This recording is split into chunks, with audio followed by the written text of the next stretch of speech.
There was a toddler on my couch, juice box in hand like he owned the place. His mom was unpacking a duffel bag in my bedroom, and a man I'd never seen before was adjusting the thermostat I had paid $300.00 to Smart Program. But the real kicker? Miranda Skye, president of the Lake Arrowfield HOA, stood by my kitchen sink, casually counting a stack of 20s like she was settling the bill after hosting brunch in a house that clearly wasn't hers. Or theirs, or, as of 10 minutes ago, even mine, apparently. I was supposed to be 30,000 feet in the air flying back from my aunt's funeral in Arizona. Instead, my early return landed me smack in the middle of what looked like a rental scheme and smelled exactly like a heist. Not the Ocean's 11 kind. This was pettier, dumber, and twice as infuriating. You ever walk into your own home and get treated like you're trespassing in a vacation listing? Yeah, that was me. Carter Hayes. And this? This was the moment I realized I'd just become the main character in a story no one would believe unless I had video, witnesses, and possibly divine intervention. Let me know where you're watching from, because not even the police saw this coming. It hadn't started this way. A few months earlier, I was standing on the gravel driveway of my brand new dream house, watching the lake shimmer through floor-to-ceiling windows like it was trying to flirt with me. I'd worked 5 straight years in tech consulting, 70-hour weeks, client tantrums, missed holidays, all for this, a home on Lake Arrowfield where I could breathe without a deadline attached. The house had wraparound decks, a gourmet kitchen, and a view that didn't need filters. It was the kind of place you imagine retiring to, except I got there early by outworking every part of my social life and sanity. The sellers left me handwritten notes about the water heater's mood swings and where to find the local plumber who actually showed up. I spent that first weekend organizing shelves, wiping down light switches, and making peace with the idea that peace might finally be mine. By Sunday evening, I was sore, smiling, and 2 fingers into a whiskey when the door knocked gently. Her name was Grace Lynn, neighbor, photographer, came bearing sourdough and an eyebrow raise that said more than her welcome basket. "Thought I'd say hello before the official welcome committee gets to you," she said. The phrase hit the air with a weight I couldn't quite place, like she was handing me both bread and a riddle. I chuckled and thanked her, thinking, how bad could an HOA be? I'd never owned a home, just rented shoebox apartments where the worst thing that happened was a passive-aggressive note about laundry etiquette.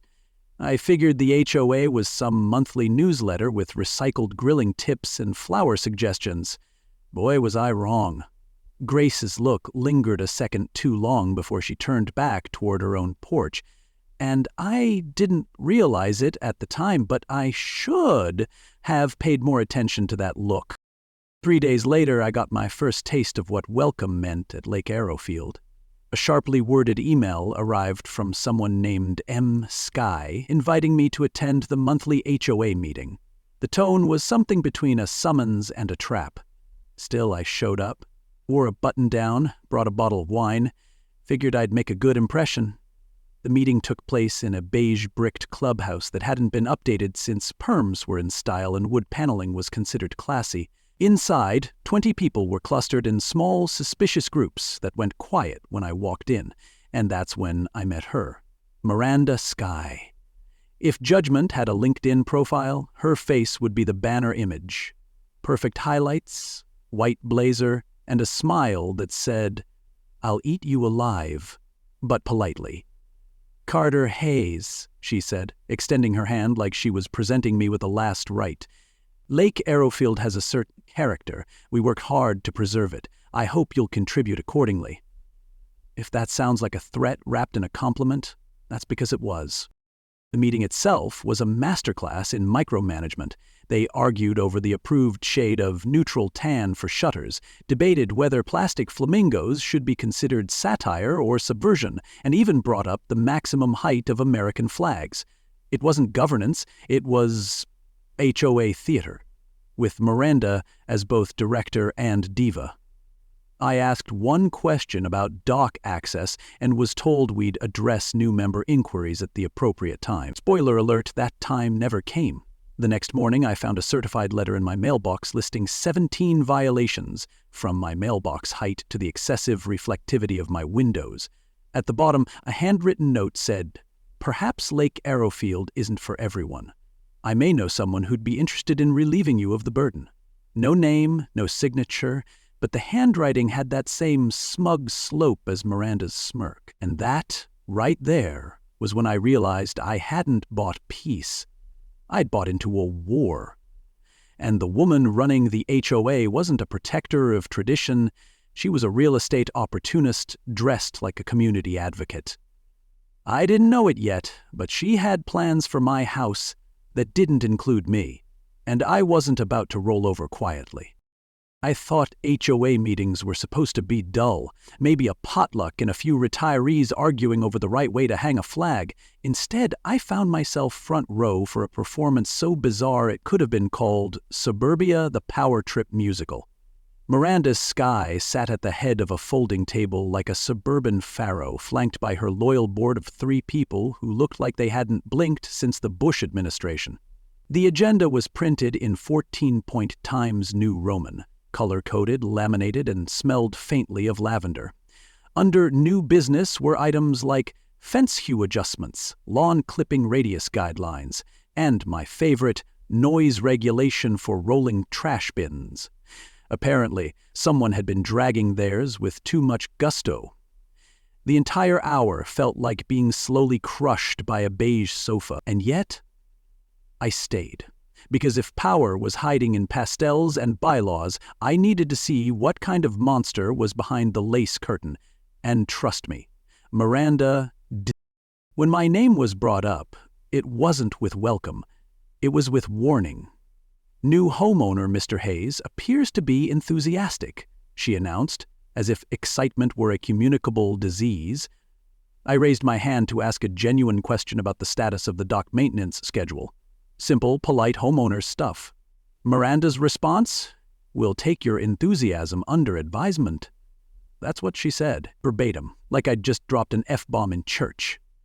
The room gave a collective nose wrinkle, and I suddenly realized this wasn't a meeting, it was a tribunal.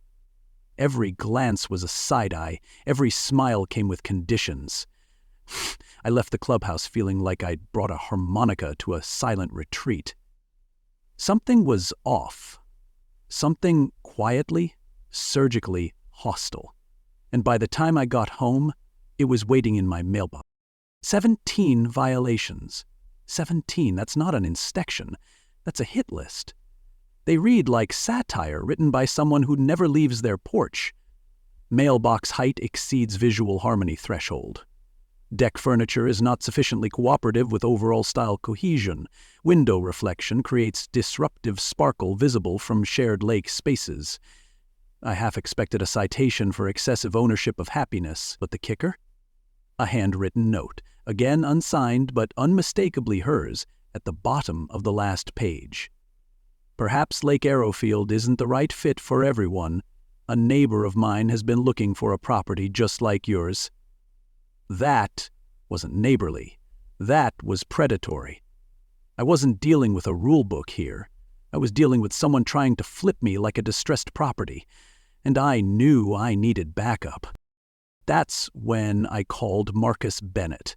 Harvard-trained, Midwestern-tempered, and the kind of property attorney who only raises his voice twice a year but makes both times count. I laid it all out while pacing around my deck. Violations, meetings, passive-aggressive notes that might as well have come with a lipstick-stained dagger. Marcus listened patiently, then said in his calm professor voice, "Carter, her HOA covenant clause are unusually broad. If she's serious, and it sounds like she is, she's not just trying to fine you, she's trying to remove you." The word remove hit me sideways. I'd bought the house, paid the mortgage. But here I was, being treated like a squatter on borrowed land. I felt a flicker of something colder than rage, strategy. If she wanted me out, she'd have to step over legal tripwires. I spent the next week acting like the model resident, adjusted the mailbox to code using a laser level, repainted my Adirondack chairs in pebbled sage, a shade that could sedate a horse, mowed the lawn at 2.5 inches, exactly, replanted a portion of my shrubs to meet sightline consideration from the main walking trail, documented everything, time-stamped photos, polite email summaries. I was walking the HOA tightrope with the posture of a choir boy and the patience of a monk. Then, 3 days later, Miranda showed up with a clipboard, a measuring tape, and a smile that had the warmth of a frosted windshield. "Surprise inspection," she chirped, like it was a party trick. 2 of her committee members flanked her like HOA bouncers. They measured the spacing between my deck chairs, noted the off-white tint of my window trim, and scrutinized my garden beds like they were looking for buried treasure. And just when I thought the charade couldn't get any more insulting, I heard her say casually into her phone, "These digital types always fold. He'll be gone by Labor Day." That line didn't make me angry. It made me focused. She didn't just see me as an outsider. She saw me as temporary, replaceable, a glitch in her spreadsheet of neighborhood conquest. And if there's one thing tech has taught me, it's that you can debug a system from the inside. That was the moment I stopped reacting and started preparing. Because I wasn't going anywhere. Not by Labor Day. Not by New Year's. Not unless she carried me out herself, and even then, I'd be taking the HOA with me, one policy at a time, one lawsuit at a time, one glittering window-reflecting violation at a time. Stick around, because Miranda Sky just declared war. And I've got a legal team, a paper trail, and an HOA president with a personality flaw big enough to park a boat in. Sometimes the greatest threat to peace isn't chaos, it's control disguised as community. Miranda didn't need to raise her voice or break the law to make people bend. She used paperwork like a weapon and etiquette like a leash. And that's the quiet danger. When small power goes unchecked, it grows teeth. But the moment you stop playing defense and start documenting, questioning, thinking, that's when the balance shifts. The HOA might have had the bylaws, but I had the burden of proof. And eventually, proof always speaks louder than posture. Life has a cruel way of handing you plot twists when you're already running on fumes. The emergency call came in just as I was repotting a basil plant and pretending life was normal. A client's network went haywire and their entire system collapsed like a flan in a cupboard. Within hours, I was on a plane across the country, laptop in one hand, migraine in the other. It was supposed to be a 4-day fire drill. Patch their mess, build the hours, and come back to the lake for a weekend of silence and grilled vegetables. Instead, after 10 days of 14-hour shifts, I pulled into my driveway close to midnight, half asleep, craving my bed like it owed me money, and found that my house no longer recognized me. My key didn't fit. Not jammed, not stiff, just clean rejection. Like the lock itself had decided it preferred a new owner. I stared at that doorknob in disbelief. Then I noticed something worse. Light coming from the windows. Voices. A laugh. For one delirious moment, I thought I'd walked up to the wrong house, but the address was mine. The porch was mine. Even the deck chairs still bore the faded butt print from last month's barbecue. I called the police, expecting urgency, maybe a siren or two. Instead, 20 minutes later, Officer Practical and Detached arrived, glanced at the lock, and knocked on my door like a census taker. A man in his 40s opened it, rubbing his eyes like I was the disturbance. His wife stood behind him, kids peeking from a hallway. They were polite, confused, and armed, with a rental agreement paid in full through a company called Arrowfield Stay LLC. It was a listing, and I was the glitch in their vacation. Officer Bennett, bless his procedural heart, looked over the documents and gave me the verdict. "Sir, this appears to be a civil dispute, not criminal trespassing." Translation, take it up with a lawyer, and in the meantime, find a place to sleep. The family offered to leave decent folks caught in the middle, but I couldn't stomach the idea of putting kids on the street at midnight. "Stay the night," I told them. "We'll figure it out tomorrow." That's how I ended up in a highway motel 18 miles from my own bed, lying on a mattress that felt like it was stuffed with rolled-up receipts, staring at a stained ceiling, trying not to cry from the exhaustion. And the insult. That house was more than a purchase. It was my peace, my fresh start. And now, I was locked out of my life like an understudy in a role I'd created. Somewhere between 3 and 4 a.m., as the AC unit coughed into its 5th nervous breakdown, I stopped being heartbroken and started being furious. The same key that unlocked my peace didn't fit my own story anymore. That wasn't just real estate fraud, that was psychological warfare with a laminate welcome packet. The next morning, I skipped breakfast and got online. 20 minutes into a property search, I found it, my house, listed on 5 different vacation rental sites. Same photos, same description, only the host? Miranda Sky. Her face, terribly cropped onto some stock photo of a professional property manager, grinned from the host page like a villain in a dental commercial. The LLC? Filed 3 weeks earlier under her name. The digital breadcrumbs were everywhere. She hadn't just decided to ruin me. She'd planned it. Cold, calculated, and designed to cash in before I even realized I was the product. So that's when I stopped feeling like a target and started acting like a tracker. If she wanted a chess match, fine. But I was done being the pawn. I called Marcus, I called the Simmons family. Yes, they had a name, and I explained the truth without blame. They were stunned, embarrassed, but also eager to help. We just wanted a lake vacation, Mrs. Simmons said. We didn't know we were squatting. I assured her they weren't the villains. But I knew who was. Miranda had turned my home into a side hustle. She'd bet on me being soft, being passive, folding under pressure like the rest. But what she didn't count on was that while she knew bylaws, I knew code, and I was about to debug the hell out of her whole operation. Stick around. The woman who tried to evict me with a fake smile and a forged signature was about to learn what happens when a data guy gets personal. Sometimes the locks that betray you open doors you never planned to walk through, but needed to. Being pushed out of my own home forced me to stop trying to fix things politely and start seeing the situation for what it was, theft with a handshake.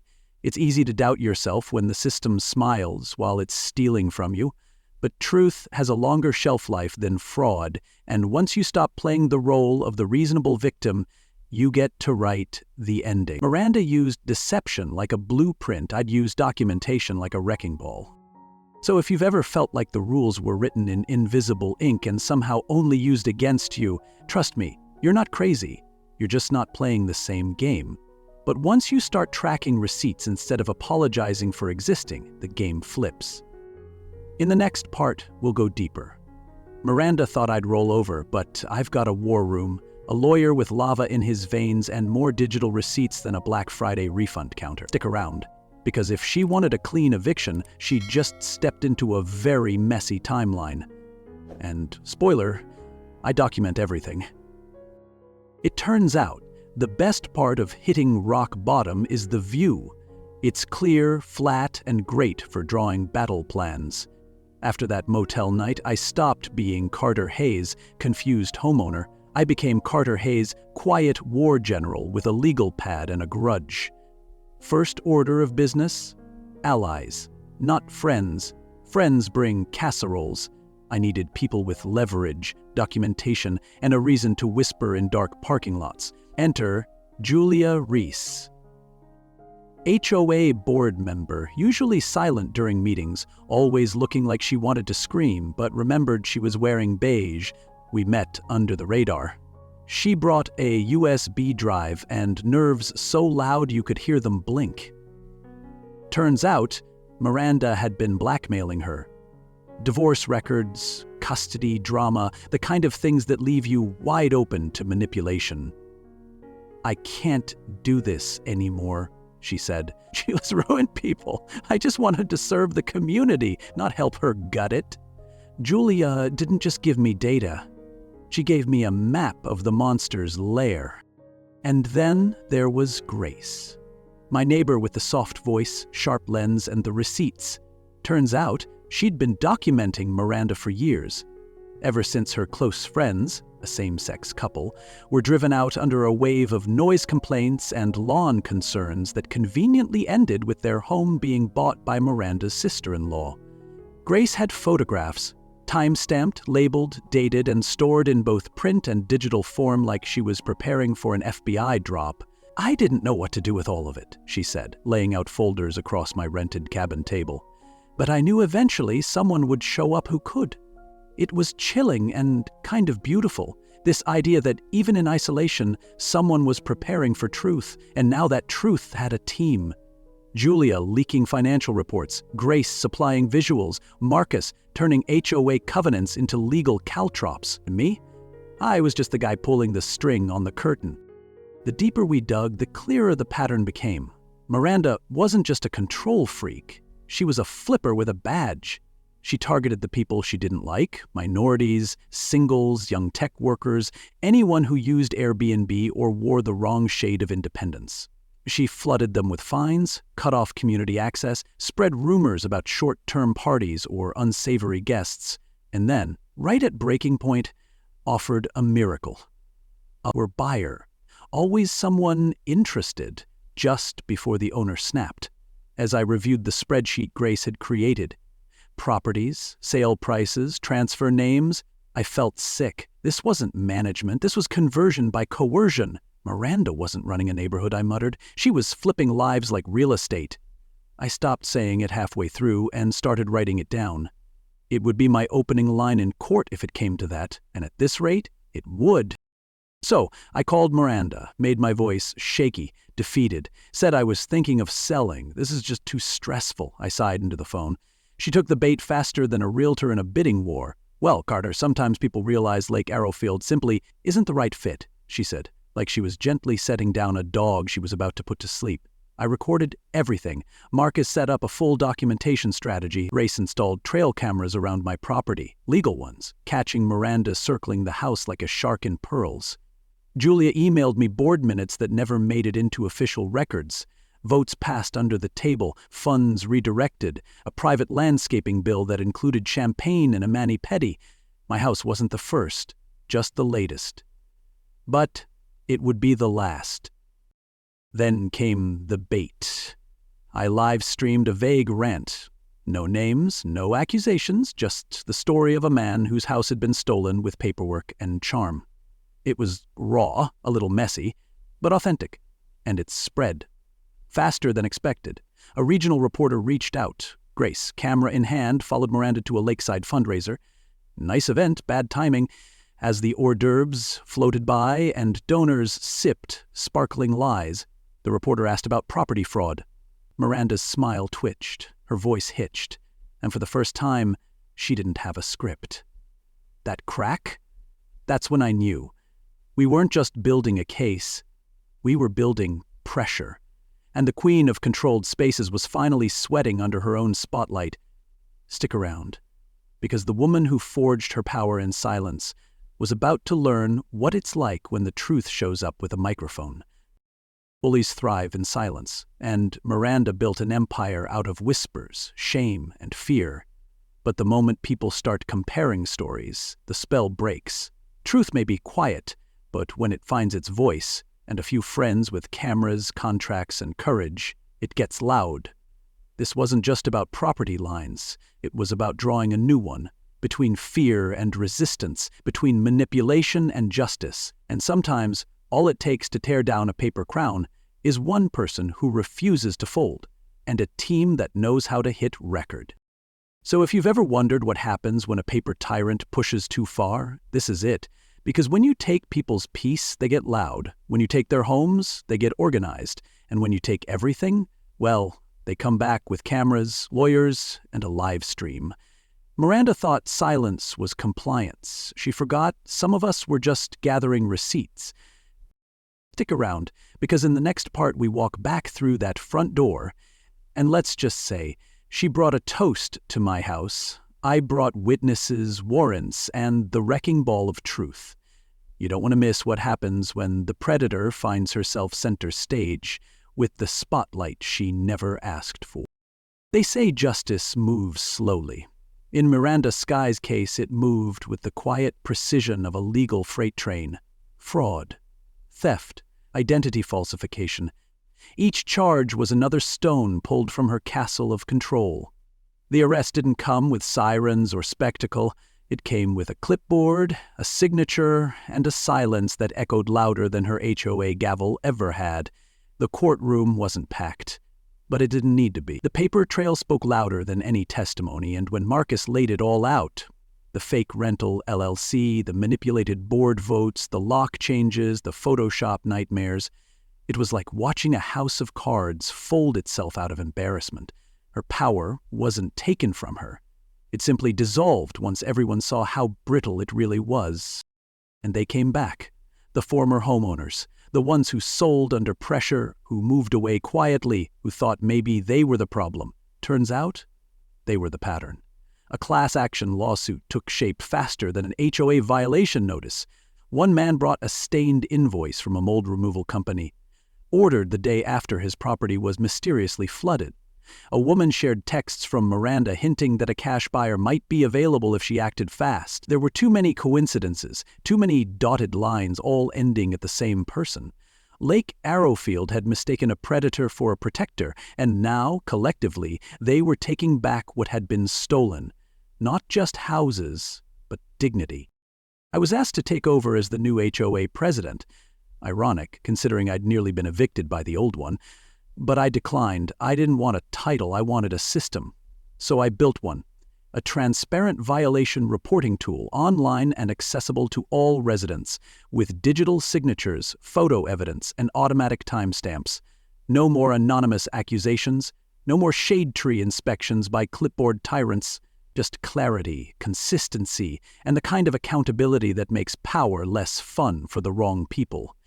Lake Arrowfield voted to dissolve the old HOA by a margin so wide Miranda's jaw would have dislocated just reading it. They replaced it with a neighborhood association focused on maintenance and community, not micromanagement. It didn't feel like revenge. It felt like oxygen. At the final town hall, an elderly man, Mr. Trumbull, I think, stood up, gripping the microphone like it might bite him. "You reminded us," he said slowly, "that owning a home doesn't mean surrendering to nonsense. Ownership isn't obedience." The room was quiet for a beat, then it broke into applause. Not for me, but for the idea that maybe we could all go back to just being neighbors, not suspects. And that brings us to Miranda. Her sentence wasn't prison, it was restoration service, mandated by the county, replanting native species around the lake, removing invasive plants, rebuilding what she once weaponized. The irony didn't need underlining. One sweltering afternoon, I saw her working near the shoreline, hat low, gloves on, hands in the dirt. I walked by, paused, and handed her a cold bottle of water. She looked up, startled. I smiled, just a little. "It's brutal out here," I said. "The lake's for everyone, even those who had to learn that the hard way." And so Lake Arrowfield became mine again, not just by deed, but by belonging. The Simmons family sent postcards. Grace started a community photo archive. Marcus visited once, just to sit on the deck he helped save. And I finally had my piece. The chairs on the deck were still the wrong color, and the trash bin might hum too loud on windy nights, but no one cared. As the sun dipped behind the trees and neighbors gathered with plates of barbecue and cans of local beer, I raised a glass and glanced at Grace beside me. She smiled, camera in hand, light in her eyes, and I thought, sometimes karma doesn't knock. It installs trail cameras and keeps immaculate records. Either way, justice showed up, eventually, and this time it stayed for dinner. So yeah, in the end, I got my house back, but more than that, I got my voice back, my dignity, my sanity, and maybe, just maybe, a shot at something real with Grace and the community we rebuilt from the ashes of pettiness and paperwork. Funny how the worst HOA war in town turned into the reason Lake Arrowfield finally started healing. Here's what I learned, and I hope it sticks with you too. A home isn't just four walls and a view. It's the space where you get to stand your ground without asking permission. And peace? Peace isn't passive. It's built, defended, and sometimes bought with late nights, legal fees, and a whole lot of grit. Miranda Skye thought silence was obedience, but silence, it turns out, is just the pause before someone tells the whole truth. If this story meant something to you, if it made you laugh, rage, or reflect, Then drop a comment below. Tell me what part hit home for you. Like the video if you believe in standing your ground with grace and guts, and subscribe to the channel so you don't miss the next true story of poetic justice, small-town wars, and big-time lessons, because the next time someone says, it's just an HOA, you'll know better, and you'll be ready.